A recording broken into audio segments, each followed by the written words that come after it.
We're gonna stand our ground. We know you're trying to open the gates of hell, but we won't back down. So yes, we'll stand our ground. We won't be pushed around.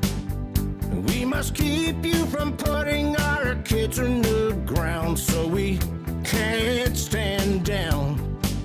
No, we won't back down. We won't back down, baby.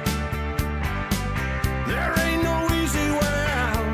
We can't stand down, brother. So we'll stand our ground. And no, we won't back down. 'Cause we know what's right. And we got plenty of fight. And if you think you're gonna keep pushing us around, well, you'll lose that crown. 'Cause we won't back down. We won't back down, baby. There ain't no easy way out. We can't back down, brother. We've got to stand our ground. And no, we won't back down. You know, it's pretty clear. If these lunatics think they have the right to strip us of our rights of self-defense, and if they're willing to do that, what else are they willing to do?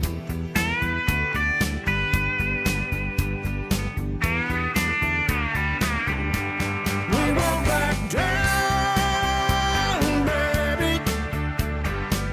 There ain't no easy way out. We can't back down, brother. No, we won't back down. Back down, baby. There ain't no easy way out. We can't back down, brother. We've got to stand our ground. So we won't. Well, hello everybody. Happy Sunday and welcome to the August VCDL live stream. Yeah, we got somebody checking in here from Chester, not too far from me. Roanoke and Seaburg. Charlottesville. Yeah. Charlotte. Well, it could be Christiansburg. Could be, yeah, Christiansburg, I think it is. Yeah. Anyway, I am in Knoxville, Tennessee right now. We just finished up the second annual GOA G.O.A.L.S conference. G.O.A.L.S stands for Gun Owners Advocacy Leadership Summit. Saw quite a few old friends and made some new ones. So we had a really good show. The Friday part of the event was for the media and vendors to get to know each other. And then Saturday and Sunday were open to the public. You had to be a GOA member to attend, but attendance was free. So we had several people from Virginia, a lot of people from Tennessee, people from Alabama and Georgia, and all around the East Coast. So very great event. If you didn't make it, I hope you make a point to attend the next one or at least a future one. They announced today that the next G.O.A.L.S Summit will be in Idaho. So we're looking forward to that. Iowa, Yeah. not Idaho. Iowa, yeah. One of those I states. It's a lot closer. Yes. You scared me. Yeah, yes. Iowa, I'm sorry. It's been a long weekend. What can I say? So Bruce Jackson, our stuff guy and board member, and Jim Snyder, our vice president, and his wife helped out with the booth, as did Jill McDaniel and her family. Jill's son was the star of the show, I believe. He did a great job handing out VCDL wristbands and stickers, and came down on the elevator the next day, and everybody on the elevator said, "I know you. You gave me a wristband yesterday." So he was absolutely the hit of the show. Yeah, and yeah, I got a couple things going on here. I'm looking on my phone. I didn't attend. Pat went. Jim Snyder, our vice president, went on my behalf, and also Bruce Jackson went. And so that kept Pat pretty busy covering all that. Dick Heller, yeah, Dick Heller is sort of a regular. He's a VCDL member. That's the DC versus Heller, Dick Heller, that made Right. major pro-gun constitutional ruling. Paul Glasgow, Legally Armed America, dropped by the booth. And Brandon Langley with Langley Outdoors. A lot of you may have seen him on YouTube and so forth. Yep. And so forth. I mean, it was just the thing I like about the Goals Conference is it's a who's who of gun rights. I mean, I met people there that I only had heard about. I never actually had a chance to meet them. And people that have been involved in lawsuits that changed gun rights, or people just active in the gun right community that are out there making a difference. So it's a well worthwhile thing to go to if you can. And it's certainly worthwhile for us to be there as we have been. Yep. Tony Simon came by the booth. He has a Instagram, Simon Says Train, and he trains a lot of young people up in New Jersey. So does the Lord's work up there, getting people interested in firearms and in preserving their rights and teaching them how to be safe. William Kirk was actually right across the hall from Jim and Gloria in the hotel. Jerry.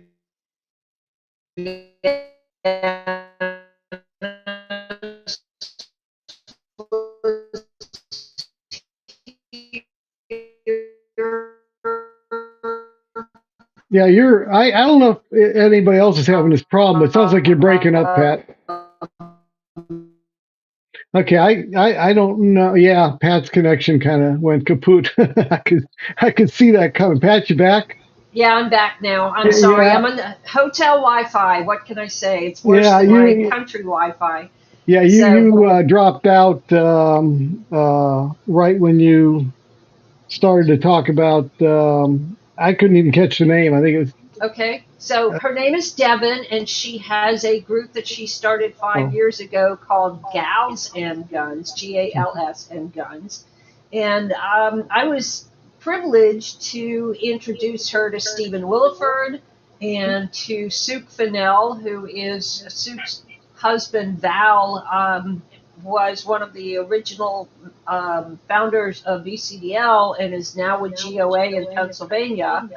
And Suk is Val's husband, and she's now in charge of empowerment 2A for for GOA, which is their women's empowerment program. So I introduced her to Devin, and it turns out that they live about 30 minutes from each other. So yeah, and let's see, Cheryl Todd was here with Gun Freedom Radio, and she interviewed me, which went very well, and it's their 10th anniversary for Gun Freedom Radio, so that will be airing pretty soon once they get back and do the edits and so forth. And I'll be sure to post a link to that. It was a great interview. It's always fun to see Cheryl. And Stephen Williford, for those that the names may sound familiar, but you don't remember where you heard the name, he was the person that stopped a school shooting in Texas. Some guy went in and shot up a church shooting. Yeah, he shot up a church with an AR, and he had an AR, and he ran out barefoot and everything, and he got in a gunfight with this guy and ended up taking him out. Mhm. Very brave individual. That's who that is. Also, I'm looking at my notes that you sent me, Pat. Like Tom Grieve, the Uh-huh. lawyer from Wisconsin. Really great gun guy, a gun attorney. He's got his own YouTube channel and stuff, and he was there. Yeah. Right. And so Bruce and Jim were going to join me tonight, but they're actually still at dinner with Dick Heller. Um, so we will excuse them. Uh, but there were so many people that we saw at the event. Just scrolling through my notes. Oh, Dan Wass came by Oh the yeah, booth. Dan Wass. Dan Wass, he used to be anti-gun, and was walking one evening with his wife, and there were some shady characters that started following them. And Dan realized that, he has a responsibility to defend his family, and didn't have any tools of defense with him. And at that point, he decided that he needed to be a gun owner and educate himself on how to use guns. And since then, he's written a series of books called "Good Guy," a good gun, bad guy. Just saying, pointing out how it's not the object that a bad guy uses; it's the bad intent of that criminal that makes the difference. So, just holding a gun in your hand does not make you an evil person. Nope. No, As as a we matter all of know, fact, but they want to pretend it does, of course. right. I've got Uh, on Monday. I've got an alert item that'll go out. It'll be in your inbox. That's talking about gun derangement syndrome. uh, we finally defined exactly what's wrong with these people that are all for gun control. It's called gun derangement syndrome, and mhm. the definition will be and everything will be coming out Monday in an alert. Um, and also, I've got some breaking news. It's probably even breaking for Pat. We're going to have our Roanoke Rifle and Pistol Club, or Roanoke Rifle and Revolver Club, RRRC, the VCDL benefit match is going to be held on September 27th. So more details will be coming out on that very shortly. So that's a little over a month away. But so if you've never attended that, that was always a lot of fun out there. A lot of doing um, like IDPA kind of stuff, and just having fun. Just your fellow VCDL members and other gun rights people that are supporting the organization. So I will, like I say, I will get something out on that. Um, this week so you can prepare. But yeah, try to show up. It's a lot of fun. We've never held it this late. We our gun show coordinator Nat Weigel had to step down out in that direction and out towards Roanoke. And so the timing was bad and things got a little goofed up. So we didn't have our usual spring match, but Nat got it all straightened out, and he's done a great job. I'm sorry to see that we're going to lose him, but Nat got it all straightened out, so we will have that event on September 27th, and I'll be getting into details shortly. So that was some breaking news. I've been looking forward to that. Yeah, I knew that was coming. I didn't know the date though, so that's Yeah, great news.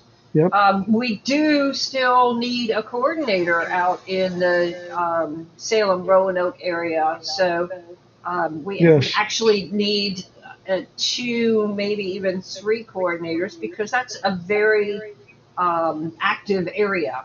and big So area. it is, and many hands make light work. So if you are able to volunteer for that, especially if you've worked at the gun shows before and have some experience, please reach out to us and let us know. The events, the gun shows, and the other events around the state are how we reach people. And right now, it is super important that we keep in contact with the public because the election's coming up. To say that they're worrisome is a huge understatement. We have, as I've mentioned several times, the entire House of Delegates is up for re-election, and the entire executive branch, the Attorney General, the Lieutenant Governor, and the Governor. So if these elections, which early voting starts early in September. So if these elections go poorly, like they did back in 2019, we will see a repeat on steroids of the 2020 session. And we don't, as much as we enjoyed the 2020 lobby day with over 50,000 gun owners showing up, we do not want to be in that situation again. And No. Go ahead, Phil. Yeah, no. I mean, it's going to be, we don't want 2020 over again, but this is that serious. This is no joke. Yes. And if we have 50,000 people show up after the gun controllers take over everything, like we did in 2020, that's nice. But again, that's coming to the House when it's in full bloom and finally buying a fire extinguisher. So much damage will be done no matter how many people we turn out. We can mitigate it. I don't want to mitigate it. I don't want any more damage. We've got to turn this around. We haven't gotten back our rights from 2020. Don't want to lose any more. So, but it's very serious. This is absolutely one of the most important elections because we know what Abigail Spanberger, she's not hidden her agenda overall. She's pretending to be a moderate, but on top of that, she has been endorsed and proudly endorsed from her point of view by the gun control organizations. She's made it clear that she would sign an assault weapon ban. And the Fourth Circuit's already said they thought an assault weapon ban was constitutional. So if they do that, we're going to have, there's other ways we can fight that if she does sign such a bill. But I don't want her, I don't want her for governor just because of her attitude about gun rights and so forth. She drives me crazy. But we've got to be active on this one. Otherwise, we're all going to be have a really sick feeling in our stomachs on November 5th. Right. And projections right now are that we will lose about 5 seats in the House and that Spanberger is in the lead. Now, neither one of the governor candidates have turned in their survey yet. So I'm asking you to contact both campaigns, both the Spanberger campaign and the Winsome Sears campaign, and ask them to please turn in their VCDL survey. Also contact the lieutenant governor candidates and the attorney general candidates and ask them to turn in their surveys. The VCDL PAC cannot endorse a candidate that has not turned in their survey, nor can they contribute to their campaign.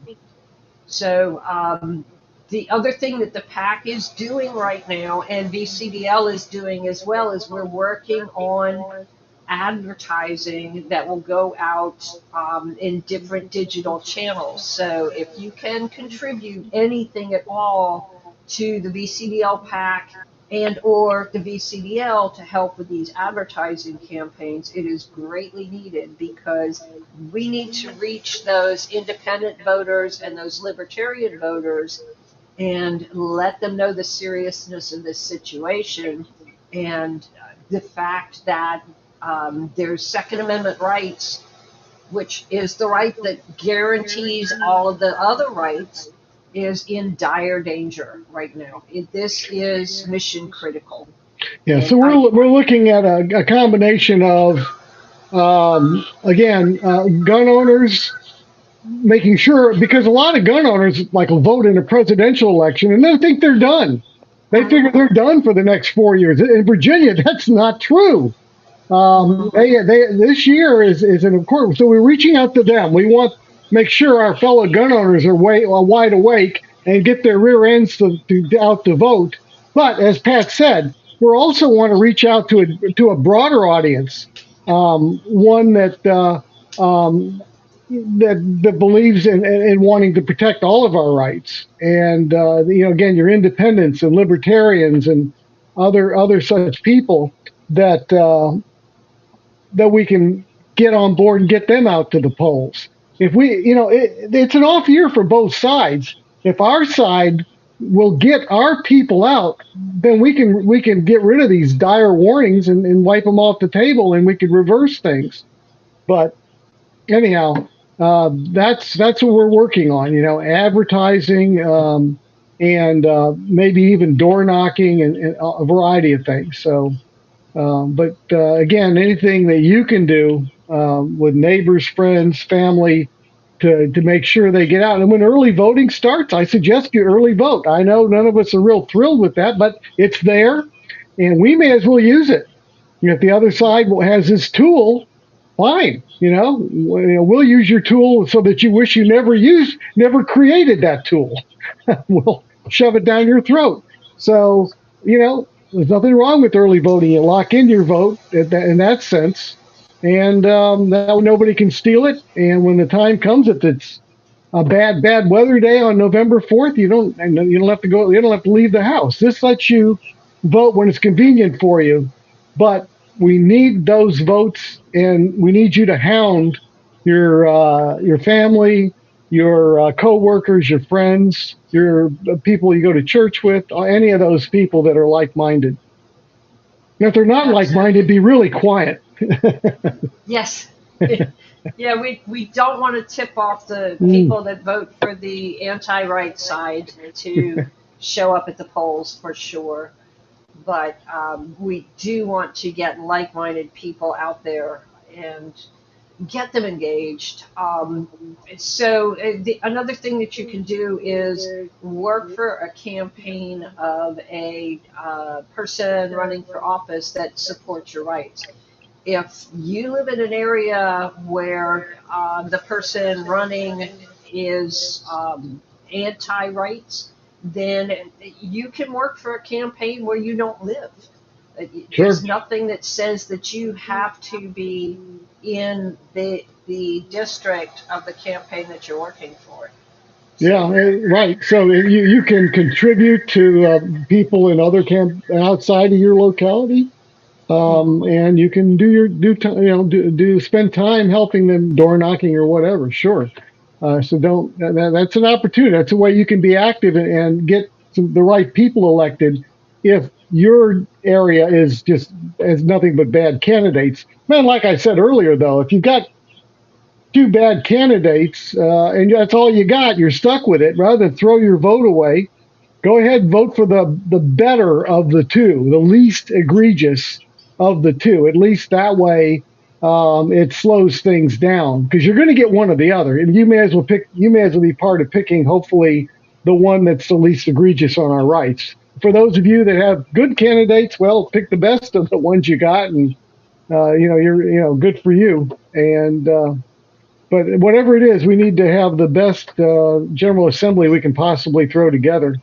It's just lamentable that finding a Democrat that supports the Second Amendment is, that wants to run as a politician. They're out there, but not the politicians. All the politicians are against it. It's absolutely insane. So anyhow, we'll just have to do whatever we can at this point to get the right people elected, and we'll just see. But boy, these elections, I hope when we wake up November 5th, we have a good feeling and not a bad one. Yeah. So let's see what else is going on. I'm going to have in the alert coming up this week. I was going to take a look at this SIG P320 issue.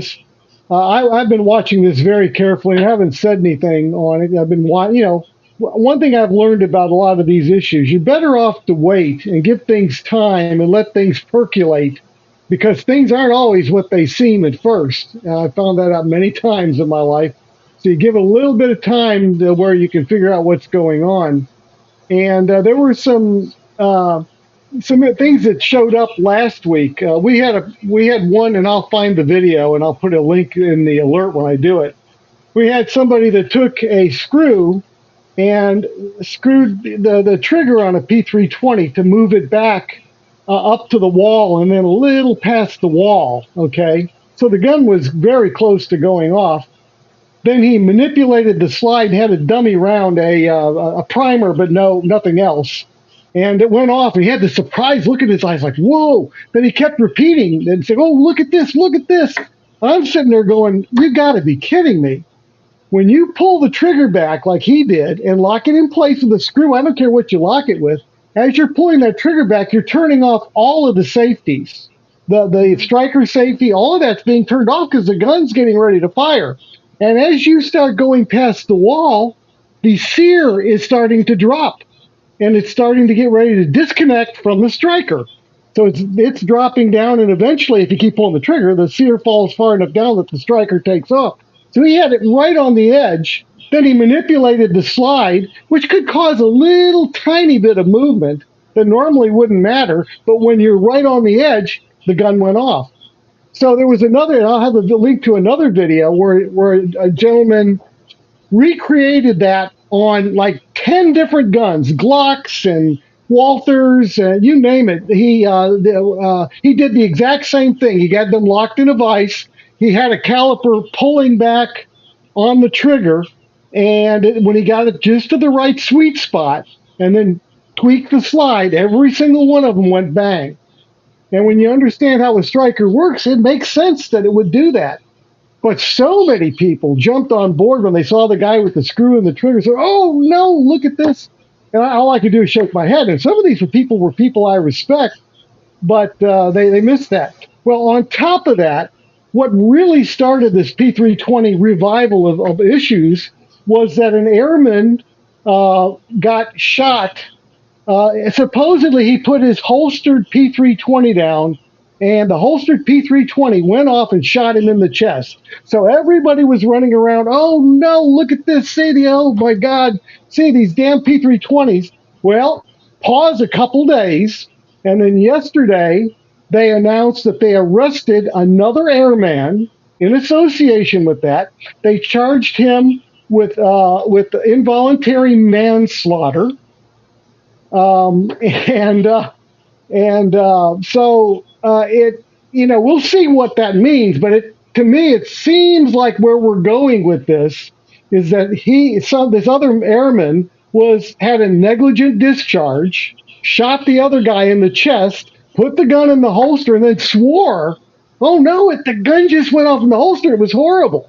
So we'll see what happens there, but and I think this happens a lot where somebody wants to blame the gun when they screw up. And there have also been one more thing to be cautious about.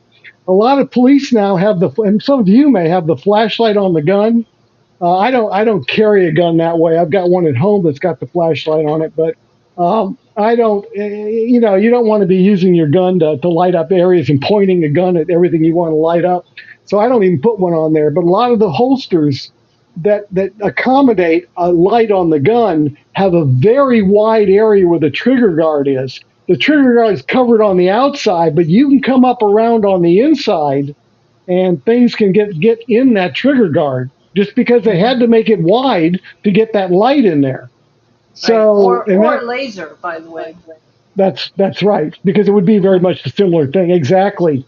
And they have absolutely had documented cases. Like in one case, I think an officer bent over and another officer was standing near him helping, and the other officer's keys somehow got up in that trigger guard and it triggered an accidental discharge. I would call that accidental, not negligent, when something weird like that happens. But the court's still out. Who knows what might ultimately be found. But, I've studied the 320 mechanism. There's some good videos on exactly how all of that works. And to make that gun go off just by holstering it without anything touching the trigger, color me to be extremely skeptical of that. But we'll see what happens. But certainly some things I think are significant did happen. So look for that in the alert this week when I send that out. Right, and not all holsters are created equal, as you pointed out. And not necessarily with the accommodations for light or a laser on the gun. but there are holsters that use the trigger guard to lock the gun into the holster, and that could halfway depress the trigger.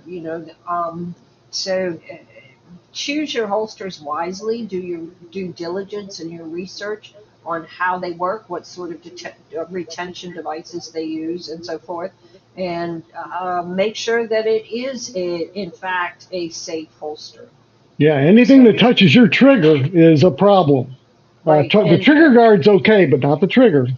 Any holster that collapses when the firearm's not in it is not a safe holster. Yeah, that's right. So, Let's see. Oh, also, we now have the time for Lobby Day, the rally. The rally, again, Lobby Day will be coming up on January 19th, so mark your calendars, third Monday in January. We don't know how these elections are going. However they go, we need to show up. If they go good, we need to show up. If they go bad, we need to show up. But it's the 19th of January, and we got it's been the first time in several years, we got what used to be our normal 11 o'clock rally time.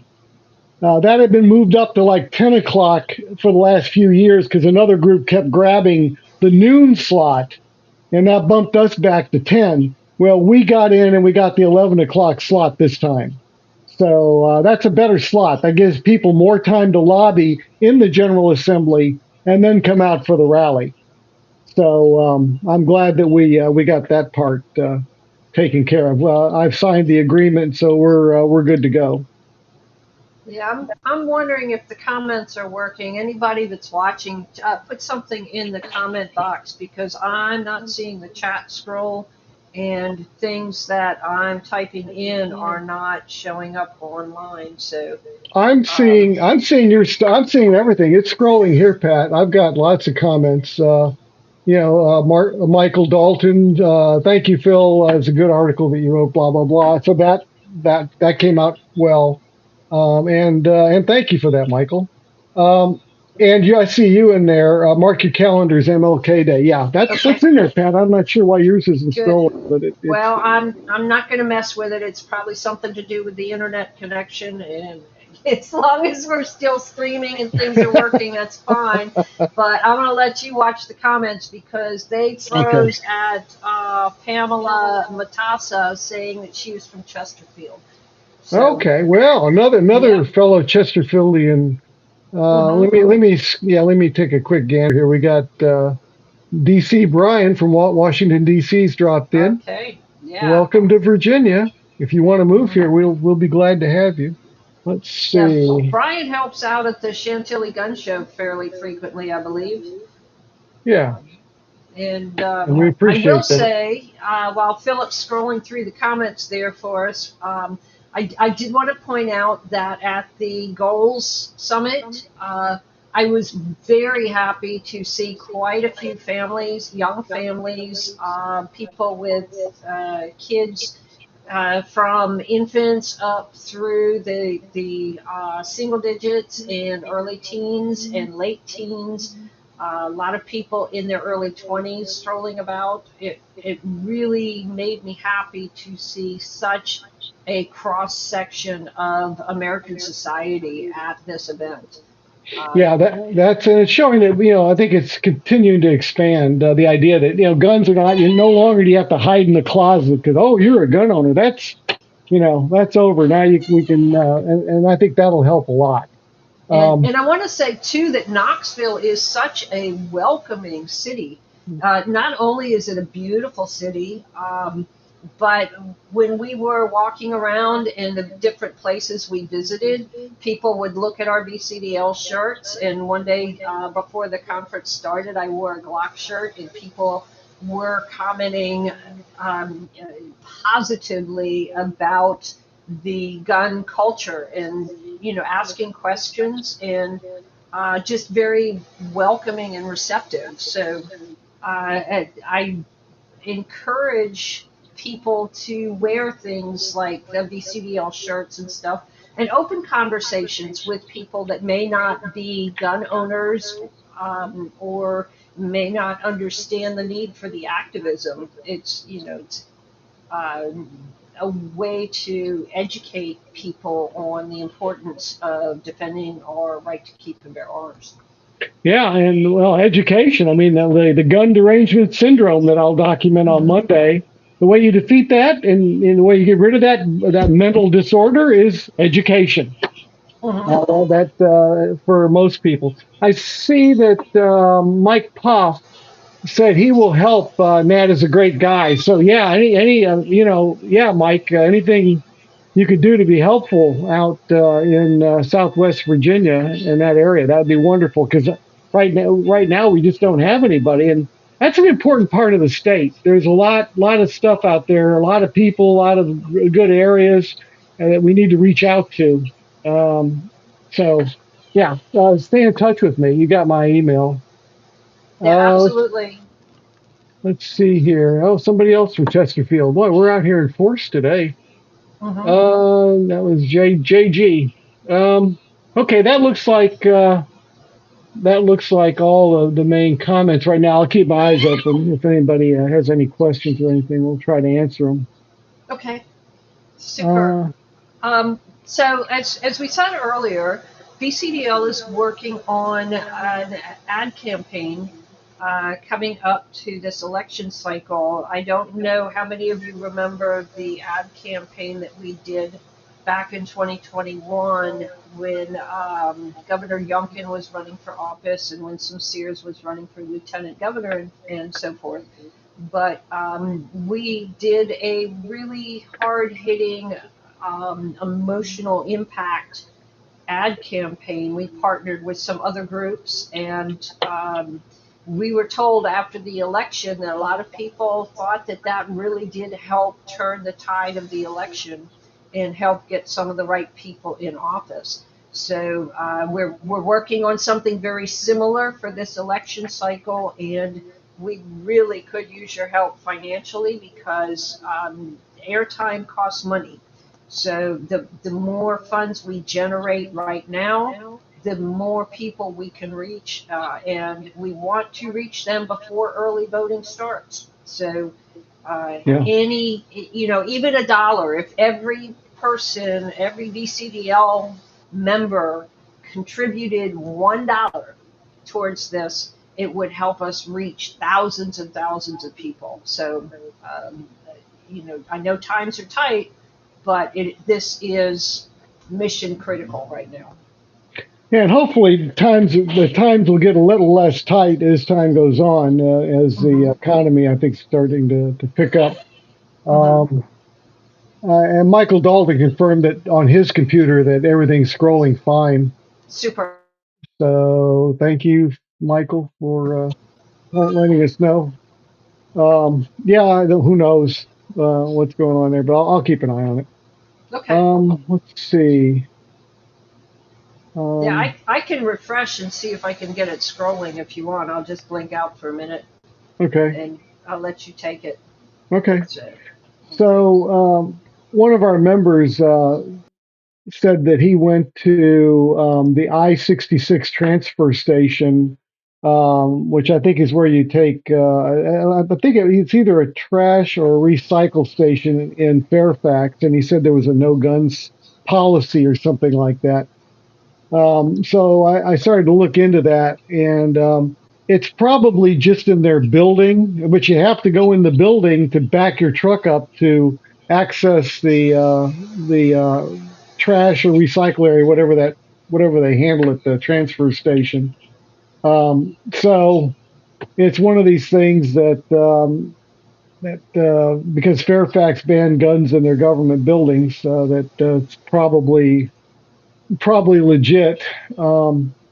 And we'll just have to again as things work through courts and again if we can get elections to go right, again looking at that election, if we get a bad governor, we're stuck for 4 years with a bad governor.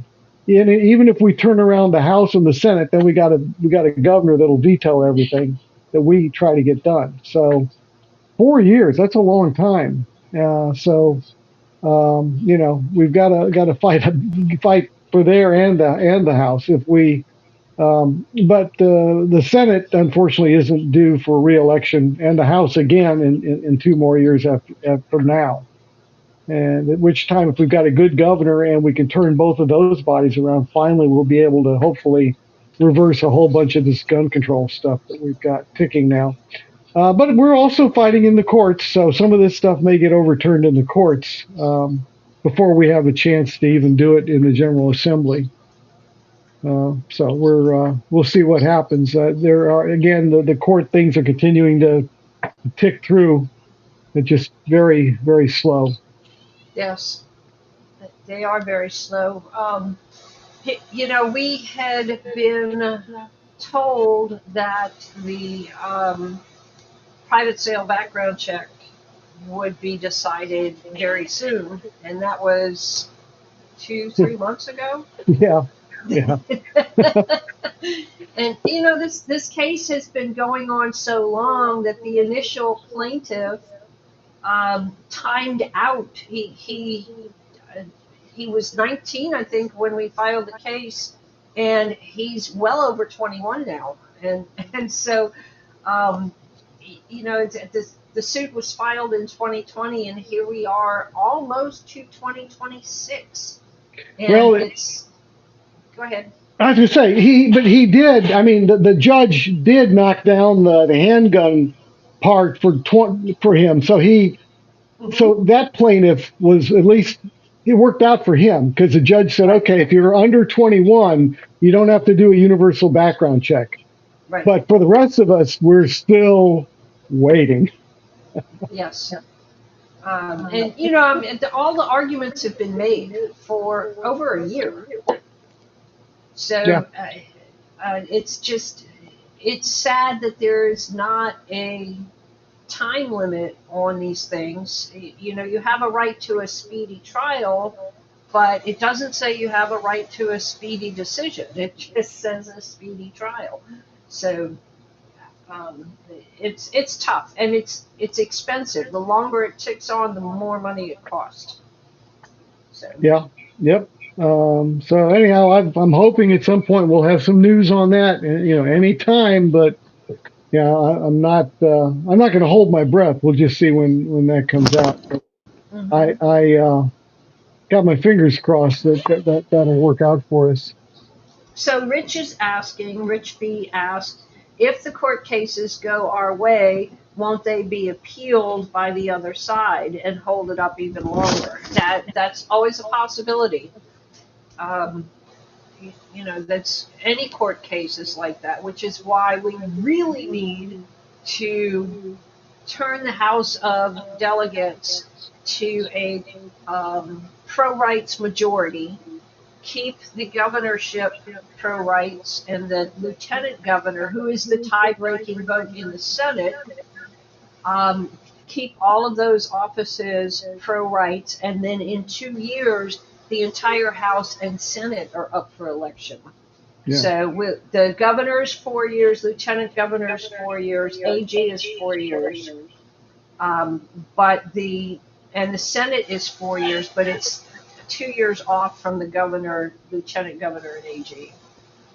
So JG is asking if somebody can reach out to Winsome Sears to get her to go to a gun show because he says a lot of the younger people don't even know who she is, and that doesn't surprise me. Mm-hmm. She hasn't been on the social media nearly as much as Abigail. Spamberger is every time I turn around on X, she's got another post, Mm-hmm. which I keep adding notes to, pointing out that she's anti-gun. Mm-hmm. But yeah, and I think that that's an audience that Winsome is strong on guns. I don't know Mm-hmm. why she hasn't done. To me, it's low hanging fruit to go to a gun show and Mm-hmm. introduce yourself to people. And Absolutely. she could bring her flyer when she was running for lieutenant governor the first time. It shows her holding an AR-15. She's never Mm-hmm. been apologetic about it. You couldn't back her in a corner and try to shame her about that thing. She's proud of what she did. She's proud to be a gun owner. She's proud of her service in the military. Yeah, I don't know. Certainly, I would ask her that question if I have a chance to talk to her. Say, Yes. So, why aren't you go to gun shows? Let people see who you are. and JG and the rest of you, contact her campaign and make that suggestion and suggest that she turn in the VCDL survey. So, I said it before, the VCDL PAC cannot support a candidate that has not turned in the survey. And so VCDL has sent them out to all of the registered candidates, and we need to get them back very soon.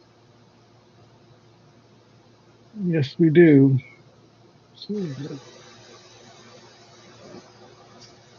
Sorry, I've got my contacts in. I can't read the small print on the screen. Oh, wait a minute. Yeah, I so was. speedy trial refers to Yes. criminal, and this is Yes. civil, different rules. Yes. It shouldn't be. I mean, you shouldn't have to wait 6 years now, almost 5 years anyway, to get a decision on something like this. It's just, it's almost as if and we know that the other side has been using stall tactics to extend the length of the trial, and it helps run up the cost. So, we've seen this um, with battles against the gun industry, and that's why the federal government passed a law for the Lawful Commerce Act that you can't litigate a lawful business that's not doing anything wrong out of business. And so the Lawful Commerce in Arms Act was written specifically because there were groups like Brady and Everytown and several of those groups that could not shut down gun manufacturers and gun dealers, so they started litigating them out of business. And even though they knew they were going to lose the suit, they would use the courts to cost so much money to these manufacturers and distributors and things like that, that it literally put them out of business. And by the way, some of the other things that we're going to be watching as a reminder, those of you that might be affected by the gun ban in Fairfax City at the end of September, they're going to be looking at that proposal to possibly expand their gun ban, and a few of them may be considering exempting permit holders. So that's coming up at the end of September. We are also keeping our eye on, again, Manassas Park, because there's a possibility it looks like they may bring something forward again, banning guns in their buildings and so forth. So those are two hot spots that have popped up that we'll be keeping an eye on. Yep. We also we had a again, we had the sheriff reduce his fees, and we've got so many other sheriffs that still have the $50 permit fee. So we're going to continue down that path. I'm a little behind the curve here. I need to talk to the Suffolk City Police Chief and see if maybe we can get him to drop his fees. But there are just a lot of the $50 fees out there that we need to continue to look at. Again, if you happen to know the sheriff or the chief of police in your area and they're charging the full $50 for a permit, let me know, because you might be the best entree into breaching the subject with your chief of police or your sheriff, whoever does the concealed handgun permit background checks in your locality. Yeah, so I think another thing, going back to the elections, which are so important in Virginia this year, One of the things that we're battling is that a lot of people look at what the federal government has been doing, the positive advancements that we've been making, and they feel like, well, Trump's got our back, or these things are getting overturned in the federal courts. The problem with that is that most of the gun control gets passed at the state and even local level. And it's the state and local level where we have the most influence. Those people are the closest to us. And it's unfortunate that a lot of people sit out an election like what we have coming up this November because it's not a presidential election. There are so many people that only vote every 4 years when there's a presidential election. And we really need to be engaged every single time. The primaries, the local elections, all of that stuff is super important, but it's also only part of the battle. We have to attend committee meetings. We have to keep an eye on the Board of Supervisor and City Council meetings and the school board meetings and things like that. Network with your friends and take turns monitoring the agendas for those things. And if there's anything that's related to our Second Amendment rights, let VCDL know, and we will call out the troops and get people to those meetings, or at least get them to comment in advance of the meetings.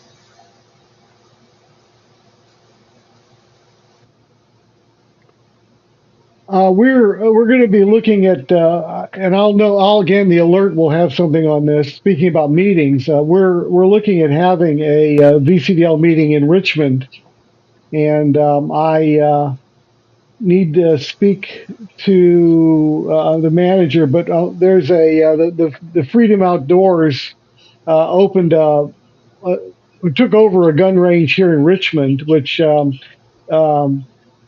it used to be the Colonial Shooting Academy on Broad Street. And so Freedom Outdoors also took over what used to be Colonial Shooting Academy's range that they also had down in Norfolk.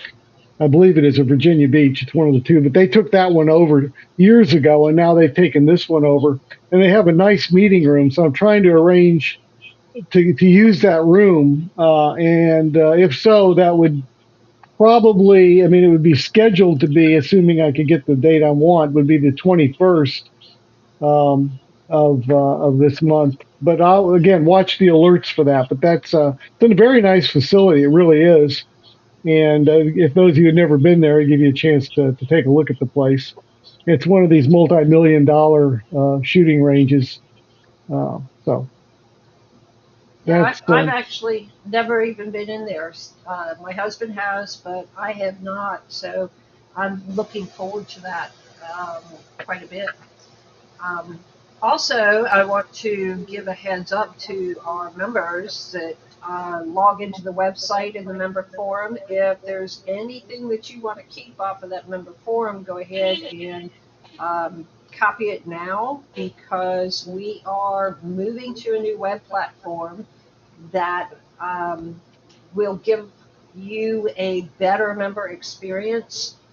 We've had several issues with the one that we're on now, but we're excited about this move. That the company that we're moving to has been very good to work with, and so once we get that move done, we will put out a notice. You will need to create a member portal. In that member portal, we are working on getting all of your membership history, all of your invoices and things like that uploaded where there's gaps in our current system. And the member experience will be better. You should have an easier time logging in and so forth. And bonus to this is that we will be able to do online auctions right on our website.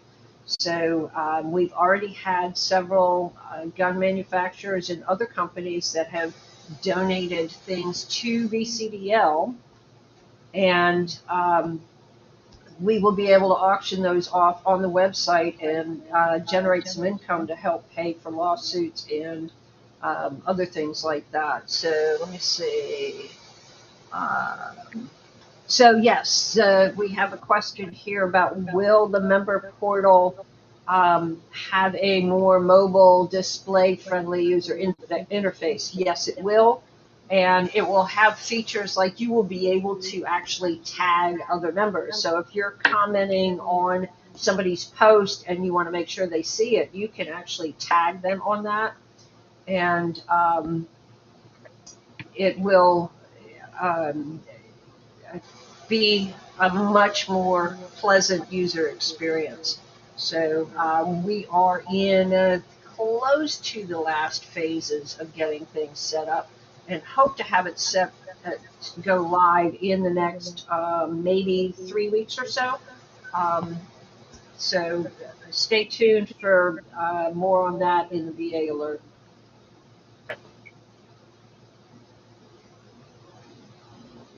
Okay.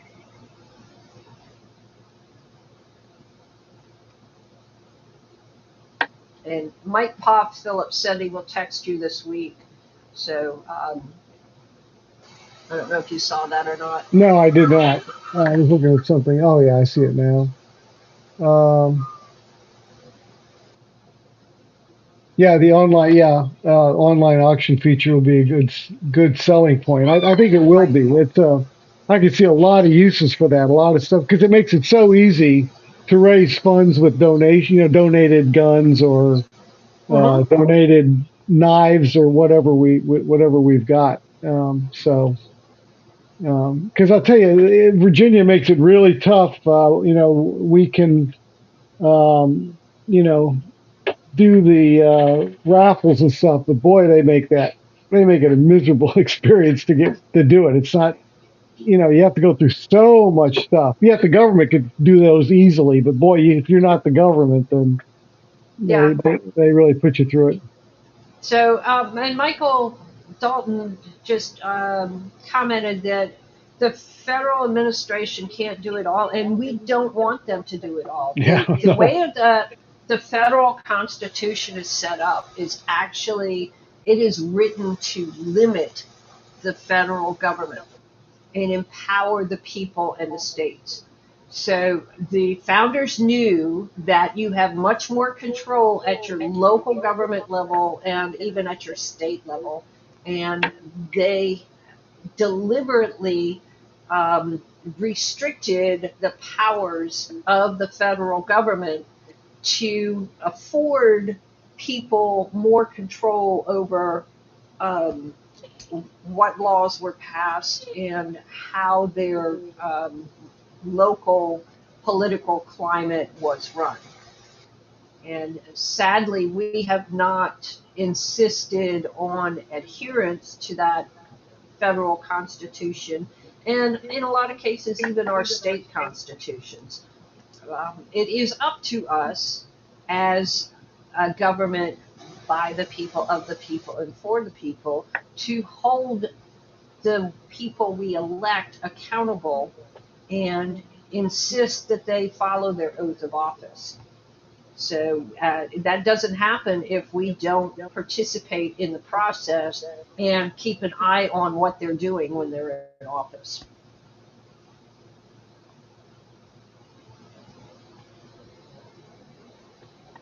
So, what have you got other things on your list, Philip? We are pushing on an hour. That really did go quick. It doesn't take long. Yeah. I don't. Like I say, I'll be putting some things in the alert coming out this week. I'll have an alert coming out tomorrow morning with the gun derangement syndrome definition and how you can save somebody from that horrible fate. Although, who was it? Somebody posted that GDS was already in their vocabulary, but they couldn't use it in polite company. I couldn't tell you what the initials were for. So, I, oh well. Well, Uh, now you have another definition for those initials, and you yeah, there can you use it go. in polite companies, right? I can't wait to use it at the General Assembly when they put up one of their crazy gun control bills. I'll say, well, looks like another case of gun derangement syndrome was involved in drafting this bill.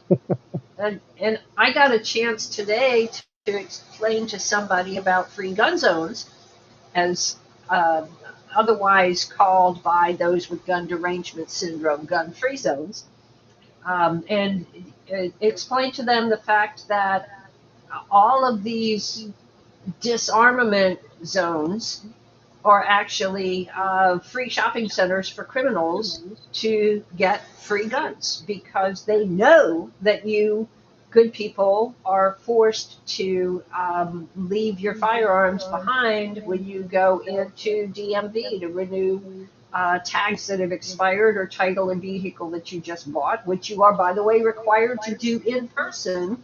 So, or if you happen to stop by the ABC store to pick up something, or if you happen to go down to the courthouse to apply for a concealed handgun permit, and you're forced to go into the clerk of the court because it's your first time, and you have to leave your gun in your car. So all of these places are places where criminals look to pick up firearms, because they know that probably every fourth vehicle that they open the door on, they will end up with a free gun. Yeah, and again, it's all meant to disarm us because they inevitably take the guns away from people like us that aren't the problem. And by the way, since 2020, when Richmond was so quick to ban guns in parks and permitted events and government buildings, every year since then, the guns stolen from vehicles has climbed exponentially. And now they're all upset about it, about these people leaving their guns in vehicles.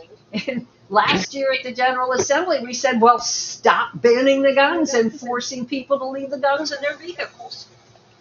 Yeah, exactly. Instead, they want to fine people that leave their guns in their cars and they get stolen. Yeah, they want to punish the victim. Mm-hmm. Only with guns does all this stuff. Everything can be backward, and to them, it seems normal. You punish the victim. So gun derangement syndrome. It's been around for a long time. It's just that we haven't really given it the proper name. But it is a real problem with it's a mental, a mental deficiency. Right.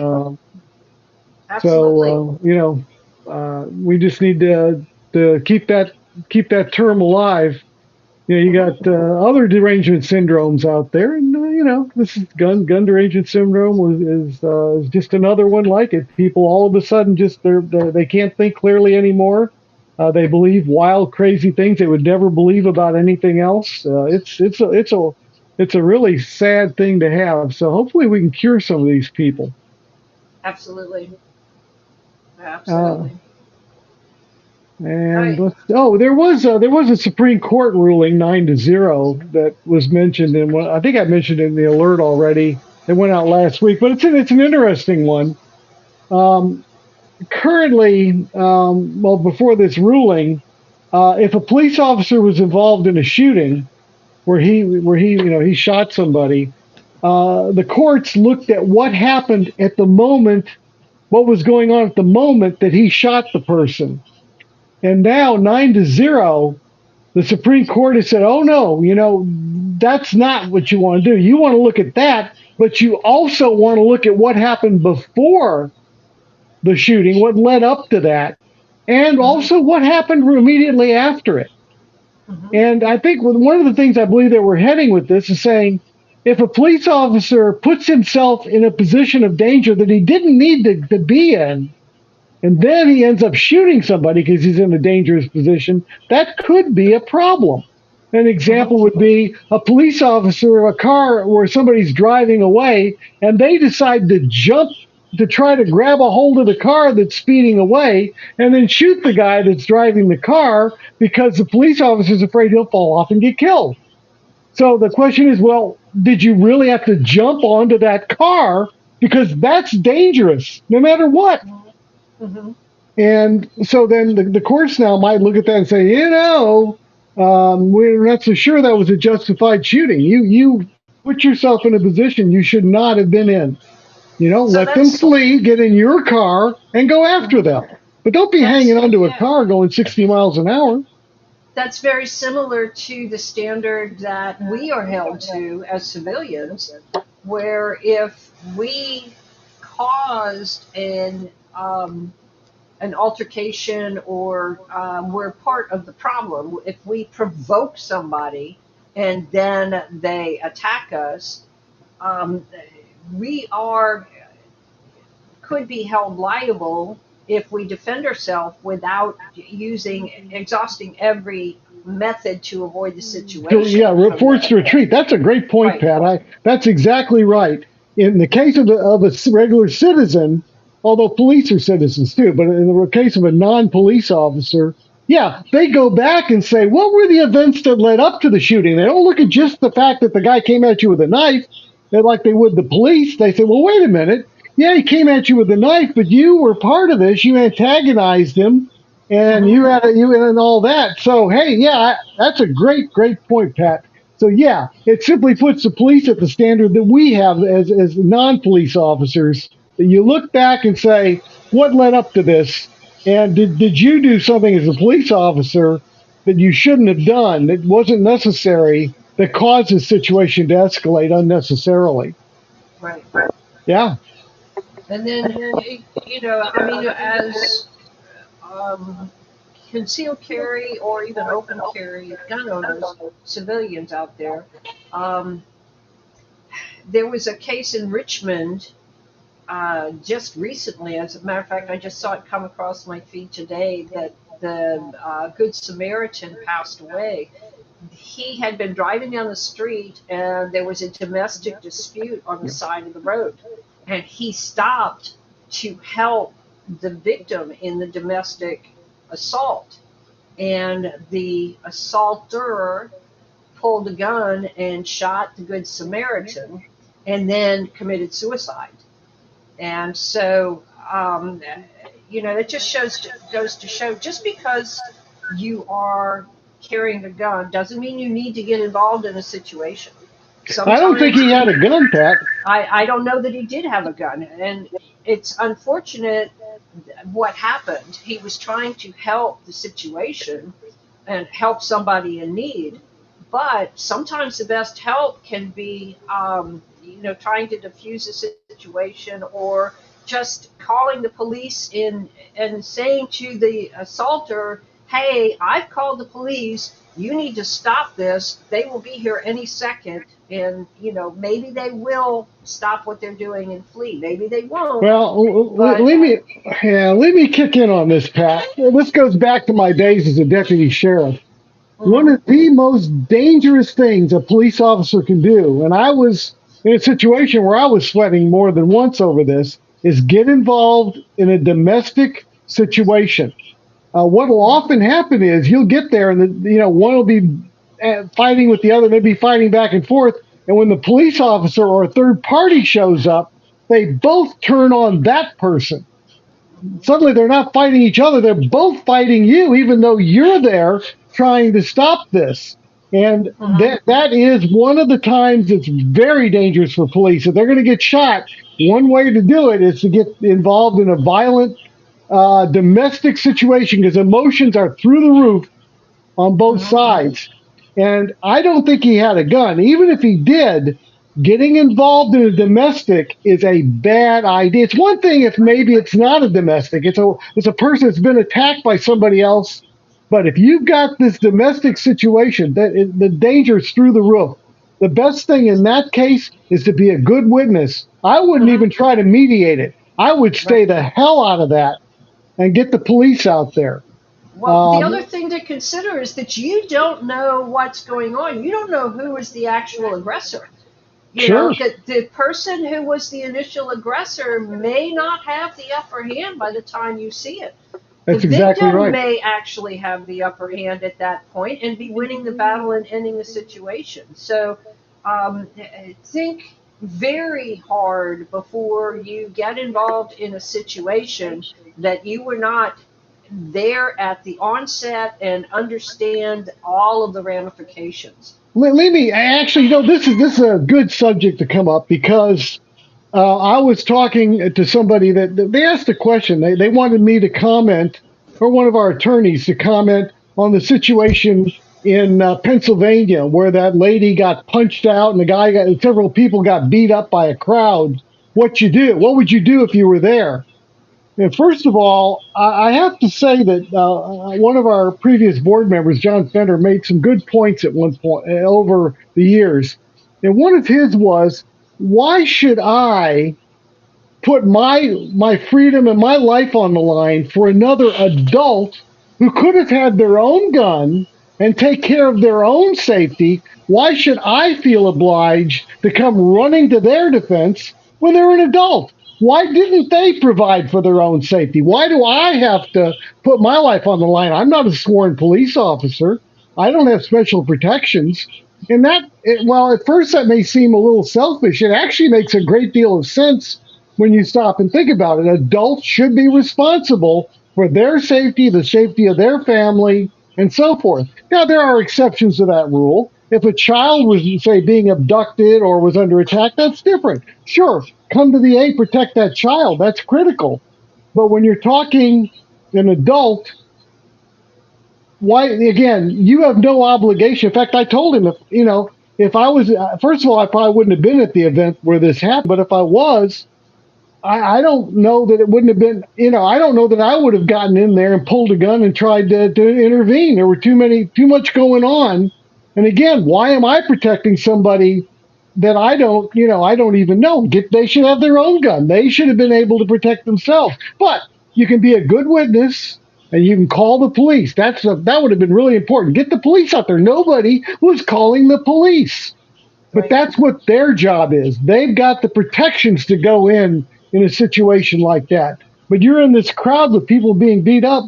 You get involved in that, and you could end up dead, or you could end up being arrested. So it's something to really think about. Again, you and me and the rest of our permit holders out there. I'm not carrying a gun. I'm not a police officer. I'm not up there to protect everybody walking around.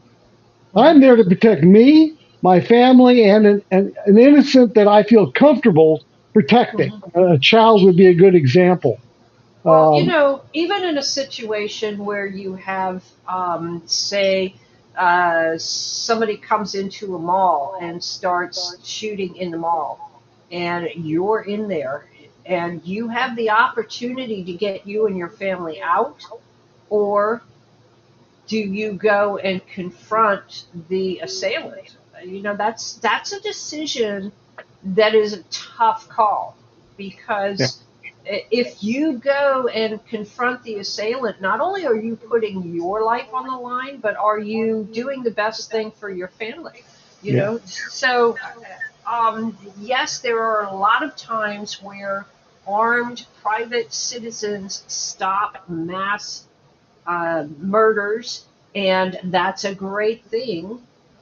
But is it the right choice in every case and for every person? That only you in that moment can answer that question. And And if you and can't, go ahead. it's not always the right choice to try to take down the perpetrator.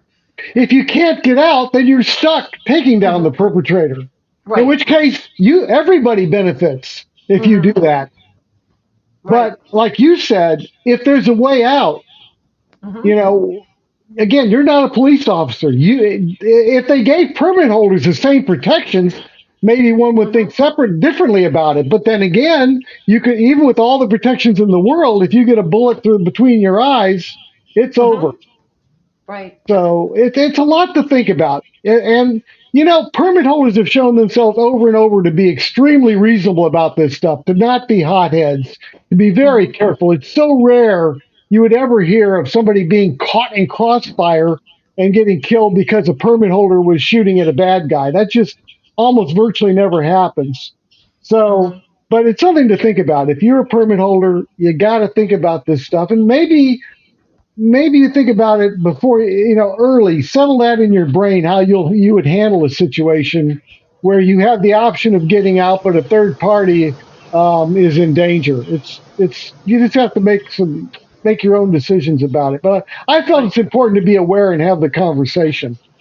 Absolutely. And you can run through a myriad of scenarios in your mind, but until a situation actually happens to you and you assess those circumstances in that moment, that's when you have to make that final decision. But going through scenarios in your mind in advance gives you lightning fast options Yeah, when if God forbid you ever do find yourself in that moment. absolutely, absolutely correct. Well, that's all I had, Pat. Yeah, that's it for me as well. And I have to say I am beat. It has been a Yeah, wonderful weekend, but we are hitting the road at like 7 o'clock tomorrow morning, and I've got to pack up stuff and get it all ready to go. And so yeah. it's been Get some rest, Pat. Take yeah. your time driving back. Be Oh, will careful. do. Yeah. To all the people that came to Goals, thank you very much. And if you have not ever done it, please try to do it in the future. GOA did a great job of putting on the event this year and last year. They said they had over 4,000 RSVPs in advance. And I'm sure they were planning on probably 1,000 more at the gate. Um, it was a wonderful event, and thank you, GOA, for putting it on. And we look forward to next year. Thank you all for joining in, whether you joined into the live or whether you watch this at a later date. We appreciate each and every one of you. We hope that you find enough value in this to click that subscribe button and the like button and share this with your friends. Yep. So, um, have a great rest of your evening and a great weekend. And we will see you later this month for our in person meeting.